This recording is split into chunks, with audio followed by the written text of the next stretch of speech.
आज होता आठवडी बाजार, तर म्हटलं भाजीचं फ्रीजला ठेवायच्या आधी सगळा फ्रीज पूर्ण क्लीन करून घ्यायचा. कारण बऱ्याच दिवसापासून फ्रीज काही मी क्लीन केलेला नव्हता, तर त्यामुळे सगळ्या फ्रीजची आज मी क्लिनिंग केली. फ्रीजचे जे सगळे भांडे आहेत तर ते घासून पुसून स्लॅबवर सुकायला ठेवलेले आहेत आणि फ्रीजचा आतमधला जो पोर्शन आहे तर तो सुद्धा सगळा असा व्यवस्थित स्वच्छ करून घेतला. आठवडी बाजार आणल्याच्या नंतर सगळं जे भाजीचं आहे तर ते बाहेरच ठेवलं, कारण पाऊस खूप येत होता. त्यामुळे पावसाने सगळं भाजीचं ओलं झालं होतं.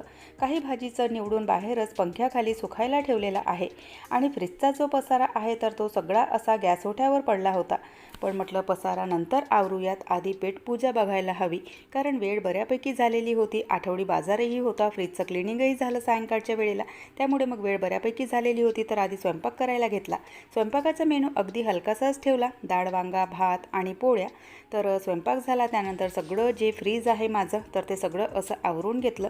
सगळा भाजीच्या फ्रीजला लावला आणि बघू शकत असाल फ्रीज सगळा असा नीटनेटका झाला आहे. याच्याशी रिलेटेड जो मोठा व्हिडिओ आहे तर त्याची लिंक मी तुम्हाला इथे दिलेली आहे, किंवा जे त्रिकोण आहे त्यावर क्लिक करा तर याच्याशी रिलेटेड व्हिडिओ तुम्हाला तिथे बघायला मिळेल.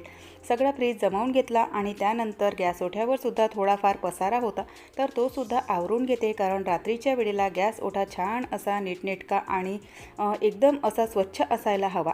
तर सगळं माझं जे किचनचं काम आहे ते आवरून झालेलं आहे आणि फ्रीजसुद्धा छान असा नीटनेटका आणि स्वच्छ झालेला आहे.